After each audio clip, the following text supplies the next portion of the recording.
the essential tenet of originalism is that the meaning of the Constitution is fixed in time, frozen at the moment of its enactment. And so we have to interpret it the same way now that it was then. That's a version of the Constitution that was okay with slavery. Why should it be that our rights are cabined by the most limited version of the framers' imaginations? This is just your standard MAGA hat with a law degree, just regular racism, and you don't need to be fooled by it. The U.S. Constitution is a short document. You could read the whole thing out loud, amendments and all, in less time than it'll take you to listen to this podcast. But of course, the devil is in the details, which is why there's so many ways to interpret this brief text.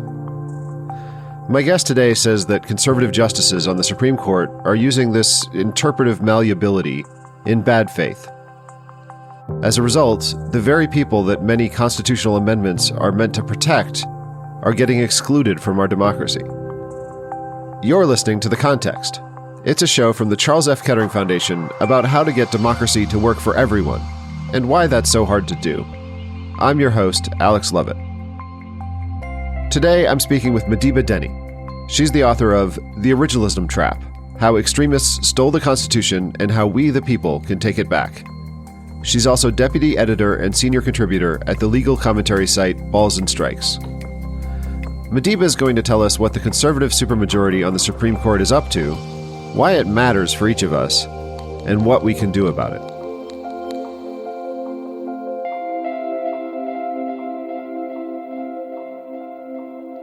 Madiba Dennie, welcome to The Context.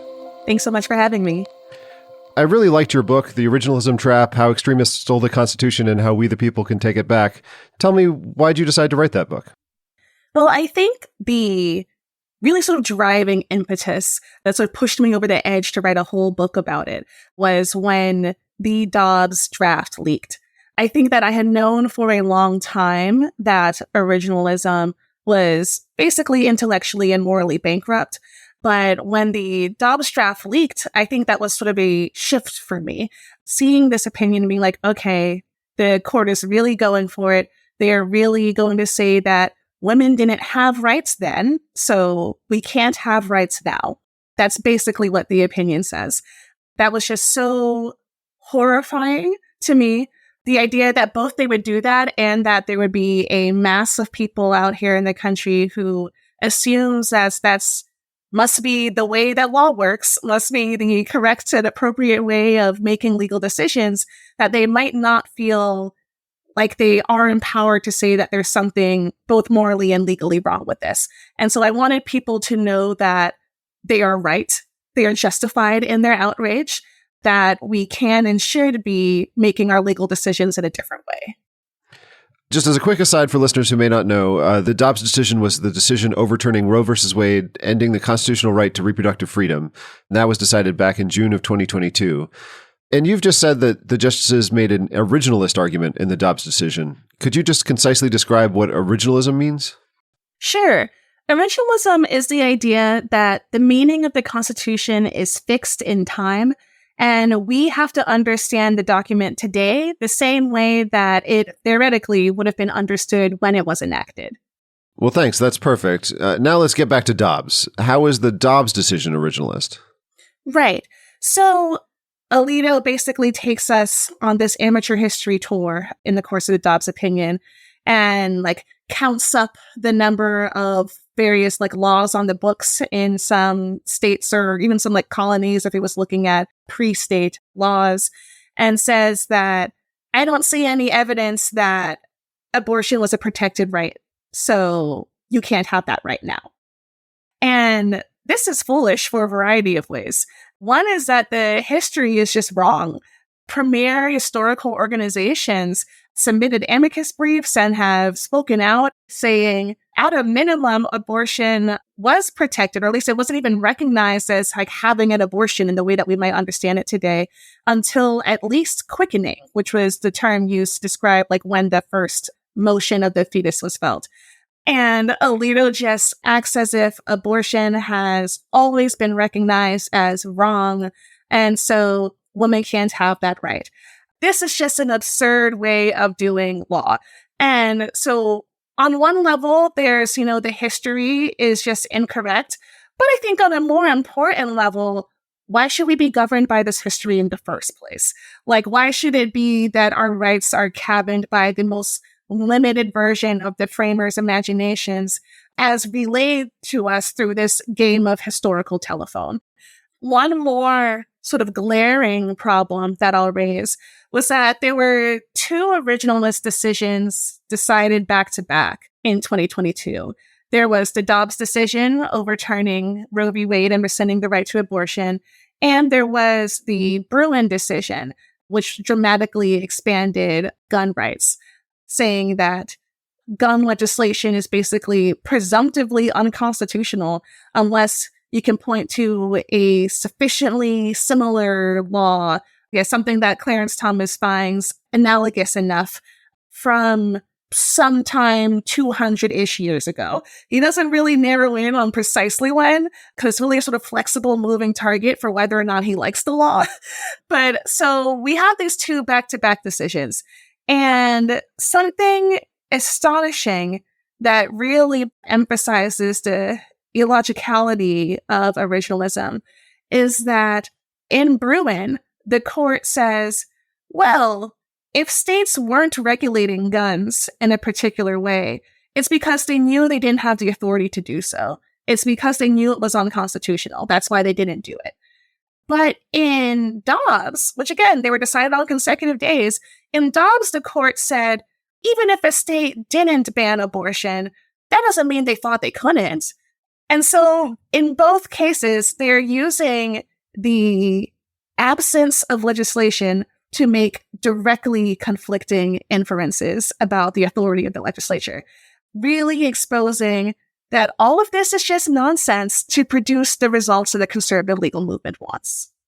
My academic background is in history. It's been kind of fun to see history be legally meaningful in the recent years, and then disappointing to see that it isn't actually all that meaningful, that, the court is often ignoring the best historical experts. So if they're not really consistent in applying originalist principles and actually, using the same method every time, is there a risk that we're taking originalism more seriously than the originalists do? That's a great question. I think that's true. The people who are the self-proclaimed originalist, they are letting originalism shift and give them whatever it is they need in that moment. And so this is part of why I don't think there's actually much to be gained by trying to beat originalists at their own game and say, you see, like, if you consult this historical source, you didn't actually have the correct understanding of history here. Like, a true, honest application of originalism would require this outcome instead. They don't care. That was never actually the point.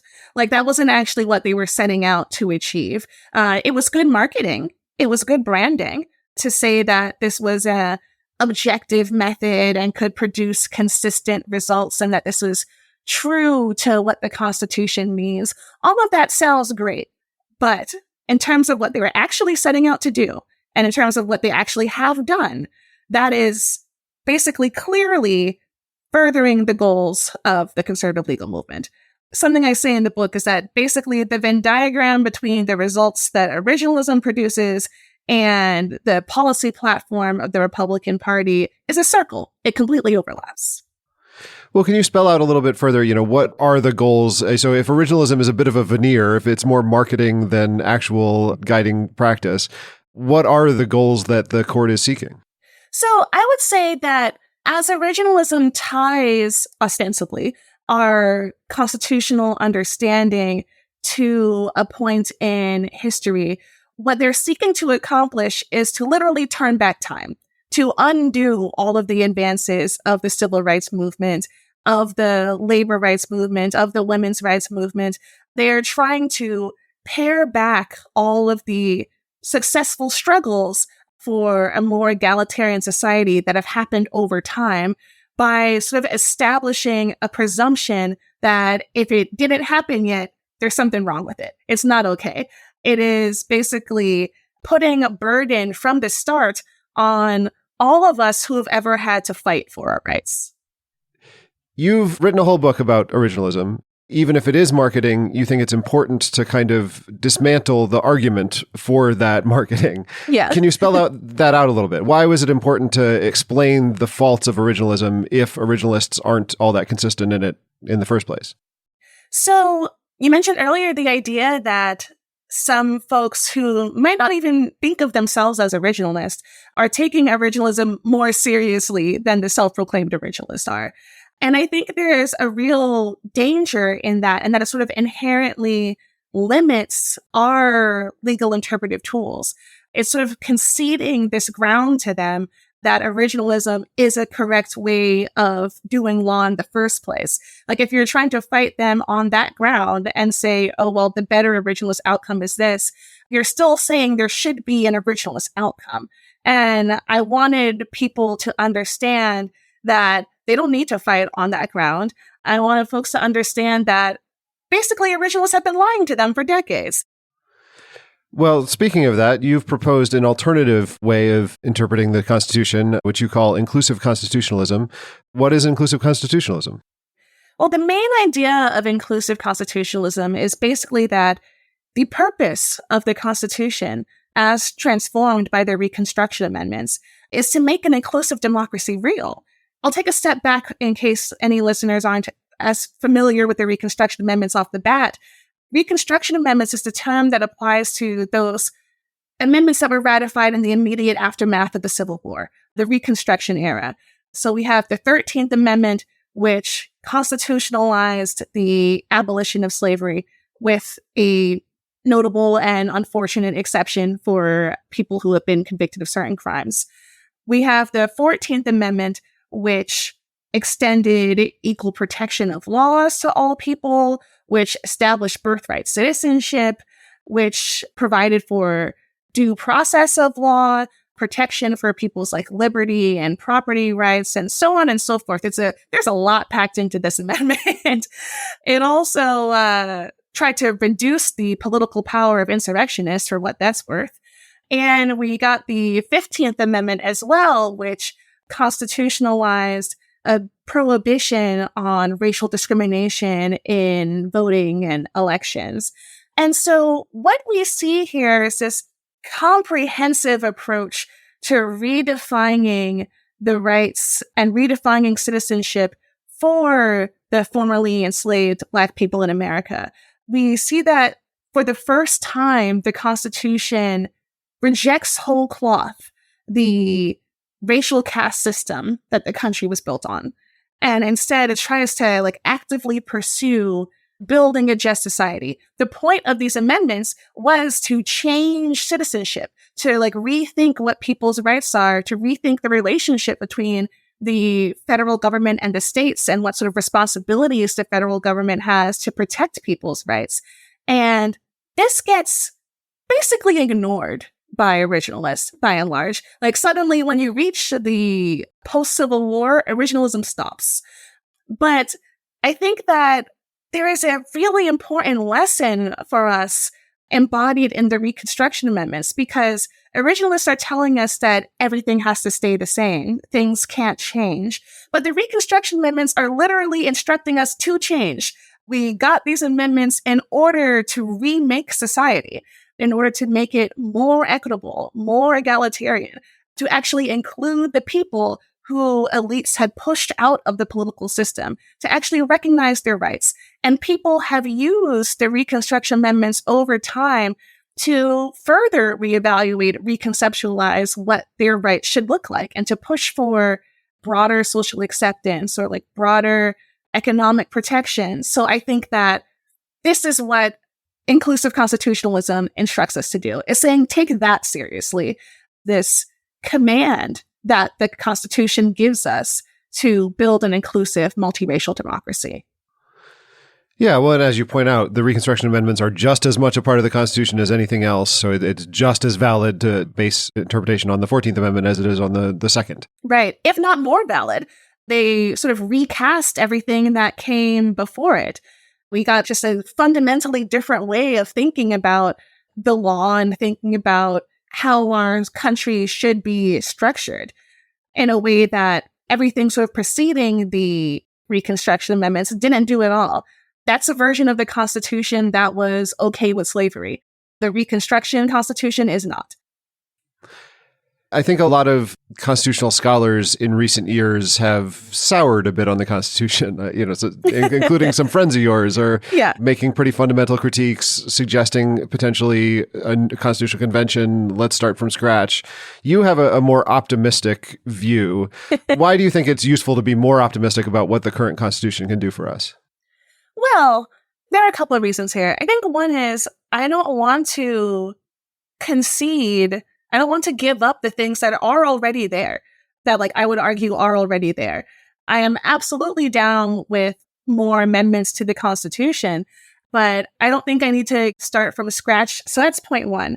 And I think point two is that we've also seen, as the right-wing movement has so watered down and diluted the Reconstruction amendments, we see that if you have a sufficiently motivated and organized opposition, the best text can be basically read into nothingness.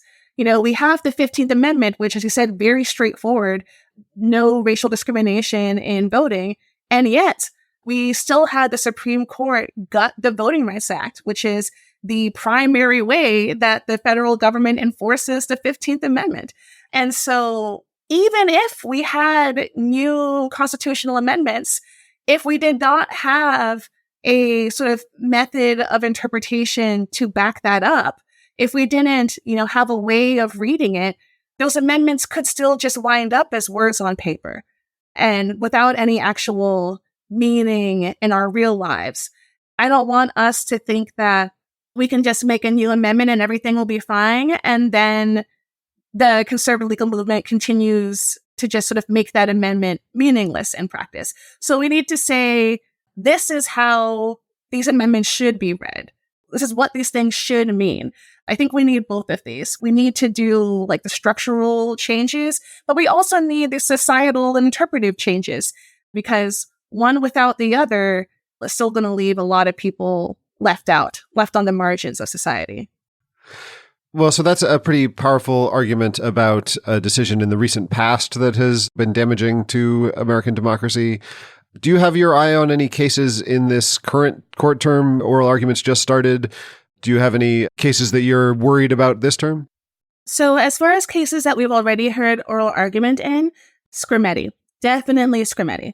Scrimetti is the case about the rights of trans kids, where state passed a law that basically is explicitly discriminatory.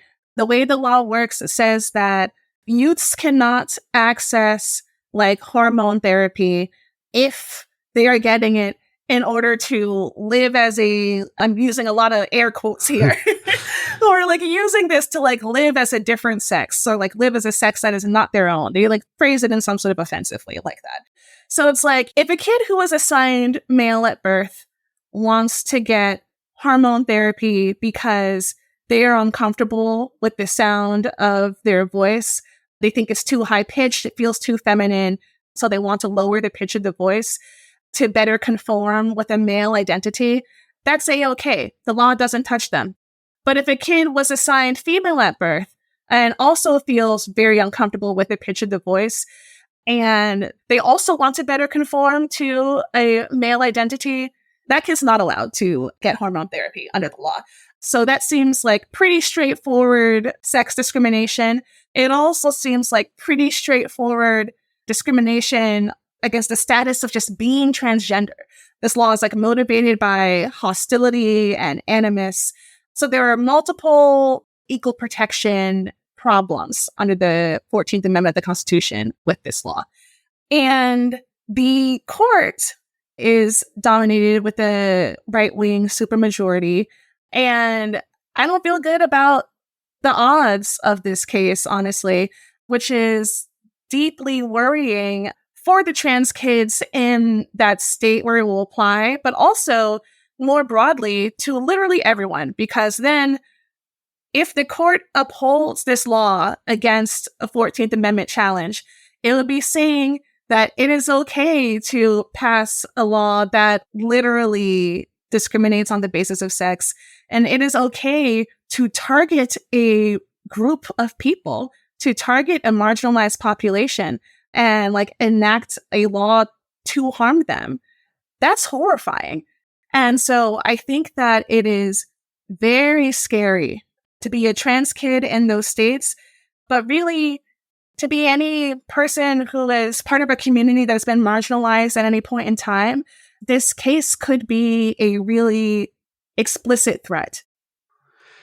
Are there any trends that you're worried about, ideas that you're worried about being incorporated into the law that listeners should be aware of? Yeah, definitely.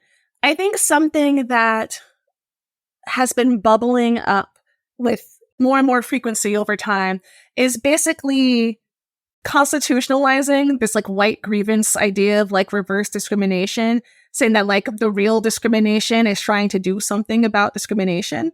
That's how you get things like ending race-conscious admissions programs in schools, but it is not at all limited to that. We have already seen conservative litigants try to extend this principle to say it's illegal for the Minority Business Development Agency to focus on the development of minority businesses. It's like the Latino History Museum to offer a fellowship to Latino history PhDs, saying that's unconstitutional. Just like trying to target anything that sort of incorporates marginalized people into public life, like any sort of what they call DEI, like any sort of like diversity, equity, and inclusion program, they target this as unconstitutional in a way that what's really happening is just straight up resegregation. They're using the mere presence of people of color or women or queer people or so on and so forth. They're using the mere existence of these people in these spaces as proof that something is afoot, that there's some sort of unconstitutional like preference, discrimination happening here. And so you need to like get these people out of these spaces. And there is a pretty clear effort to resegregate our institutions and perhaps look at to, society more broadly, but certainly our institutions, like our workplaces, our cultural institutions, museums, government institutions themselves, we're seeing an effort to resegregate them, but under the guise of the Constitution, like claiming that this is actually preventing discrimination, when what it is really doing is trying to bring back and further entrench these racially discriminatory hierarchies that the Constitution was amended, again, to get away from. So it's this really sort of frustrating way of inverting what the amendments are literally supposed to do. It's just claiming that up is down, claiming that the real racism is trying to stop racism because it's acknowledging race. And this is not smart. And also, it's just racist. And I think that people have been too slow, reluctant to recognize that and to call it what it is. They sort of give in to this framework of like, oh, there's opposition to woke policies or there's opposition to DEI, but not really grappling with that. By woke, they just mean like a Black person's here. By DEI, they just mean like a woman has a job.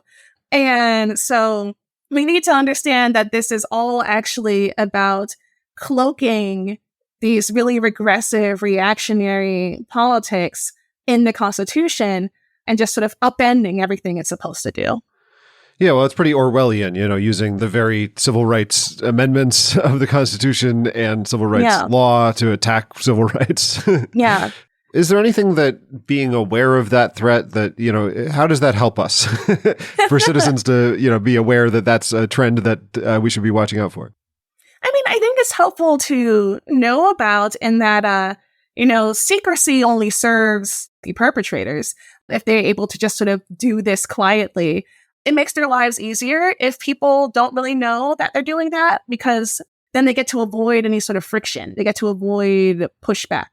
If people know, then they can start to fight back. in any number of ways, like filing amicus briefs or pushing for different legislation. Or you could use any other number of tools. You can go to these lawmakers' chambers, or like go to their houses, or go to the courthouse and protest, or you can come up with various ways of basically making their lives really uncomfortable.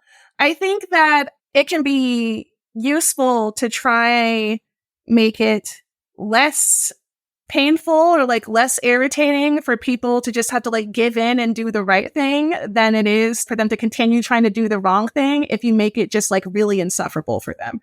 I think that, once you know that this is happening, then you can at least start to think about what strategies or tactics are available to me to push back against this.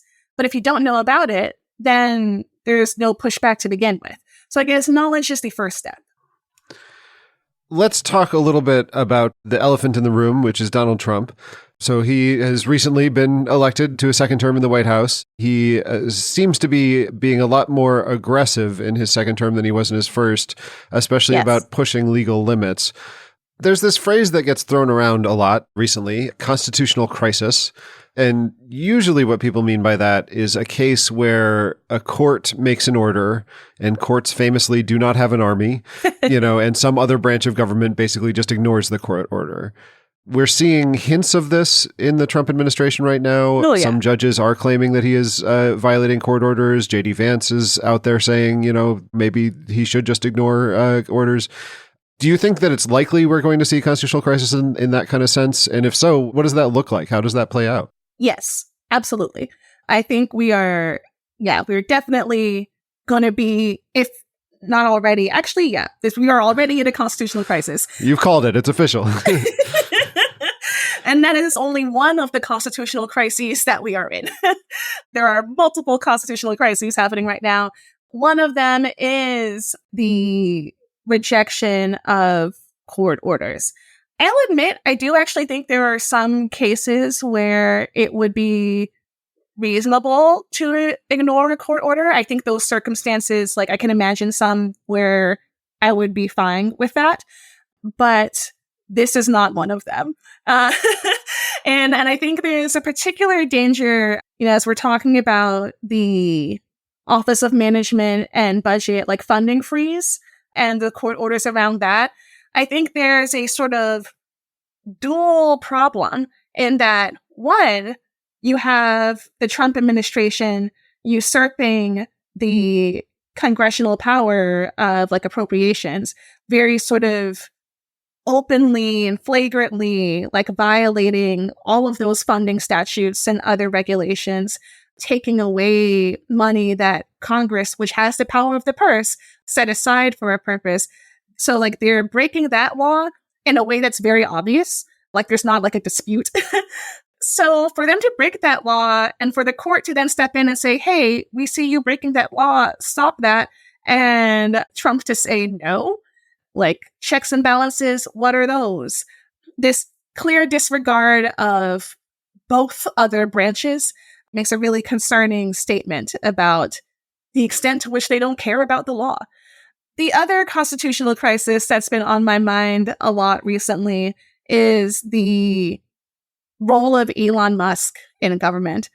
No one voted for this man. This man was not elected to anything. This man does not actually head a real government agency. He has not been appointed and confirmed by the Senate to anything. And yet he is wielding astronomical amounts of executive power. Again, if Congress can set aside money and say, like, we are giving this agency money to save lives, and Elon Musk can then independently say, no, you're not. I don't feel like it, so I'm taking that money away. That's a crisis. That is completely outside of the constitutional order, and that shouldn't exist in a democracy. Like, he's literally just some guy. Like, he's not a government actor. I'm like, this is a random, rich, racist South African dude who's still bitter about the end of apartheid. And yet he can apparently just saunter into government buildings and say, give me all your, like, information or I'm firing you. And then he's right. that like he can actually then fire those people? That doesn't make a lick of sense. I'm gonna lose my mind about this. Okay, well, so the problems are pretty bad. I want to conclude here with a little bit of a discussion of, what the solutions might be, what we might do about this. One thing I really like about your book is, I read a lot of these kind of nonfiction books about some problem in law, politics, society. And, the author lays out for 200 or 300 pages what the problem is. And you do that, with style and substance. But usually then you get to the last chapter, which is the solutions chapter, and it's pretty thin and it's, not very convincing. And your book, the last chapter is the best chapter. So I want to I want to ask you some questions about this. So first of all, one way that citizens have influence in the judicial system is obviously through jury service. So as it turns out, I actually was supposed to have jury duty today. I delayed it for this interview. Oh. Tell me what I need to know going into jury service. Amazing. Okay. One of the ideas I discuss in the final chapter of the Originalism Trap, when I'm thinking about what role regular people can have in articulating their own constitutional vision and like shaping how law really happens, is jury nullification. If you are on a jury, you can just say no. No matter what. If you don't want to convict that person, you don't have to.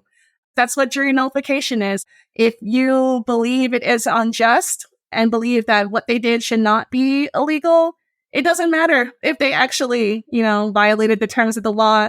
You can just decide that that person's not going to jail, or like this judgment is not going to be enforced. So like if you find yourself on a jury and someone is saying, we need to convict this woman for terminating her pregnancy, or we need to convict this doctor for prescribing this medicine, you always have the option to say not guilty. So you can just do that and let that doctor keep doing their thing, or like let that woman have some autonomy over her own body. This is, I think, a way that people can take some of their power back and can say for themselves what they think the law should be, and really actually like changing what the law is, because you can stop it from applying in that circumstance. So that's one very practical tool. The Supreme Court famously does not have a jury, and I think it can be difficult for people, it's lifetime appointments, how do I have an influence on the court? You have some examples in the book about cases where public opinion has had an influence on the court. Can you give me a couple of those, one or two of those examples of, when in the past has public opinion been able to affect the court's decisions? One of my favorite examples is the court rulings about desegregation, because the Montgomery bus boycott happened after Brown v. Board. So Brown v. Board is where the court said that segregated public schools were unconstitutional. But folks didn't actually really know at that time whether or not the ruling was going to be cabined to just public schools, or whether it would apply more broadly throughout society. That was an open question. And segregated buses were still a thing. Rosa Parks was arrested after refusing to give up her seat for a white passenger. And the city of Montgomery, tens of thousands of people boycotted for over a year, depriving the city of the bus fares.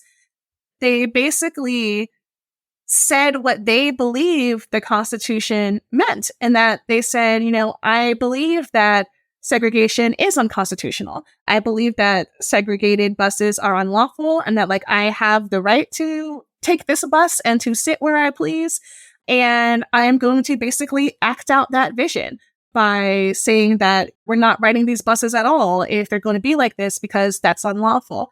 And I don't think you can explain the court's later decision saying, okay, yeah, segregated buses are unconstitutional, without accounting for the fact that Black Montgomeryans and allies had been saying so and protesting for a full year and change. I think that undoubtedly shaped how the court came to its opinion. And another example I really like, and I feel like is really illustrative, is the evolution of the court's gay rights jurisprudence, because you can see the shift over time from the 80s, where the court said that there was no problem with criminalizing consensual gay intimacy and like the privacy of people's own homes. They said you can make that a crime. And then in like 2003, the court said, actually, that's unconstitutional to make that a crime. And then in 2015, the court said, actually, gay people have a constitutional right to marry just like straight people do. And that wasn't just the court doing something because of its own devices. It was because people had been agitating and had been protesting, had been passing local laws, had been winning cases in state courts. I think it's important to recognize that in the case of those decisions, just as with the Montgomery bus boycott, the actual text of the Constitution didn't change. What changed was the way people said that text should be understood. So I think those are two examples that I think are two like really big ones in terms of like Supreme Court cases that are really helpful and hopeful, in that you can see how a group of dedicated, marginalized people and people who supported them were able to change cultural understandings, change what society would accept. Because again, as you mentioned, the court doesn't have armies. It doesn't have the power of the purse. All it really has is people's willingness to accept what it does. And so if enough people declare that something is unacceptable, the court can be forced to respond.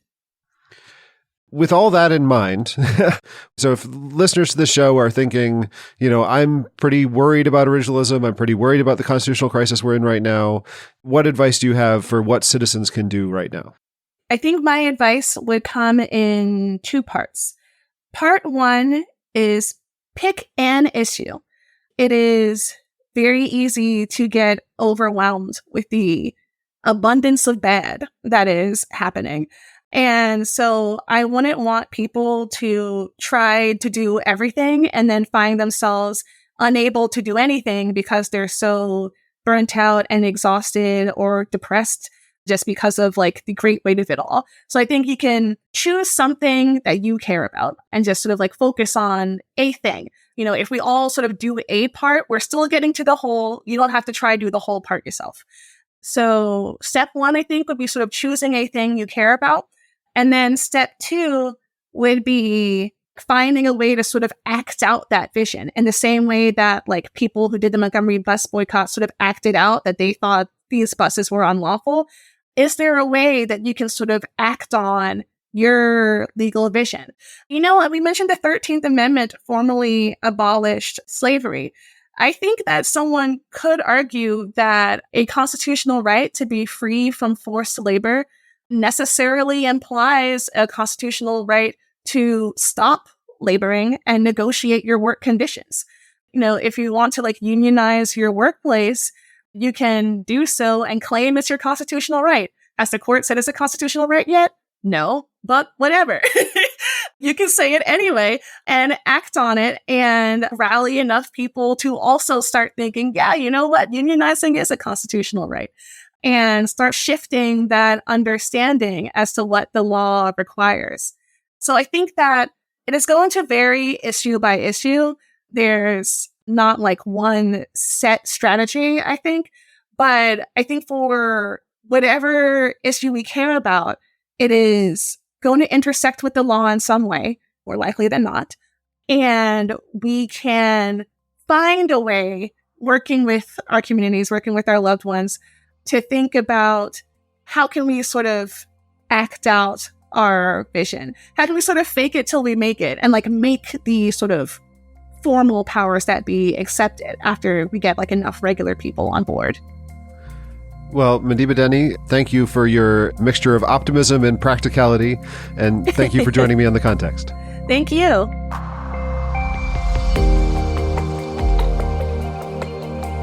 The Context is a production of the Charles F. Kettering Foundation. Our producers are George Drake Jr. and Emily Vaughn. Melinda Gilmore is our Director of Communications. The rest of our team includes Jamal Bell, Teo Clyburn, Jasmine Olari, Darla Minnick, Maxine Thomas, and Bettina Wright. We'll be back in 2 weeks with another conversation about democracy. In the meantime, visit our website, kettering.org, to learn more about the Foundation or to sign up for our newsletter.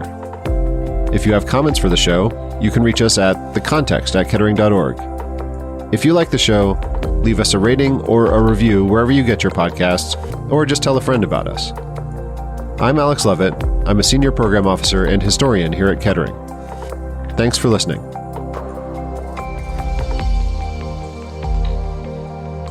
The views expressed during this program are critical to us having a productive dialogue, but they do not reflect the views or opinions of the Kettering Foundation. The Foundation's broadcast and related promotional activities should not be construed as an endorsement of its content. The Foundation hereby disclaims liability to any party for direct, indirect, implied, punitive, special, incidental, or other consequential damages that may arise in connection with this broadcast, which is provided as is and without warranties.